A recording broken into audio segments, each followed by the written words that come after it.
2025 trawling നിരോധന കാലയളവിന് ശേഷം കടലിൽ പോകുന്ന യാനങ്ങൾക്കുള്ള നിർദ്ദേശങ്ങൾ.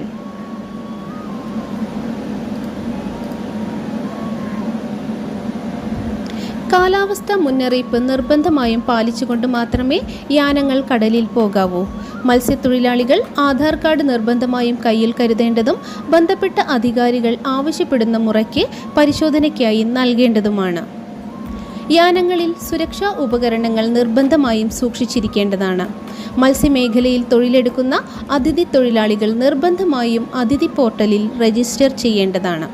എല്ലാ ബോട്ടുകളിലും ട്രാൻസ്പോണ്ടർ ഘടിപ്പിക്കേണ്ടതാണ്.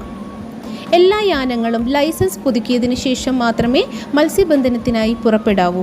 യാനത്തിൻ്റെ രജിസ്ട്രേഷൻ, ലൈസൻസ് സർട്ടിഫിക്കറ്റ് അഥവാ പകർപ്പ് യാനത്തിൽ സൂക്ഷിച്ചിരിക്കേണ്ടതാണ്. യാനങ്ങളിൽ ആവശ്യമായ കുടിവെള്ളം കരുതേണ്ടതാണ്.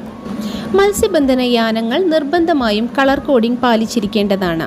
കേരള സമുദ്ര മത്സ്യബന്ധന നിയന്ത്രണ നിയമം പൂർണ്ണമായും പാലിച്ചുകൊണ്ട് മാത്രം മത്സ്യബന്ധനം നടത്തുക. നിയമാനുസൃത വലുപ്പത്തിൽ കുറഞ്ഞ മത്സ്യങ്ങൾ പിടിക്കുന്നത് നിയമവിരുദ്ധമാണ്. എല്ലാ യാനങ്ങളിലും ഫസ്റ്റ് എയ്ഡ് ബോക്സും ബോട്ടുകളിൽ അഗ്നിശമന ഉപകരണങ്ങൾ ഉൾപ്പെടെയുള്ള സുരക്ഷാ ഉപകരണങ്ങളും ഉണ്ടായിരിക്കേണ്ടതാണ്. മത്സ്യബന്ധനത്തിന് പുറപ്പെടുന്നതിന് മുൻപ് യാനങ്ങൾ സുരക്ഷിതമാണെന്ന് പരിശോധിച്ച് ഉറപ്പുവരുത്തേണ്ടതാണ്.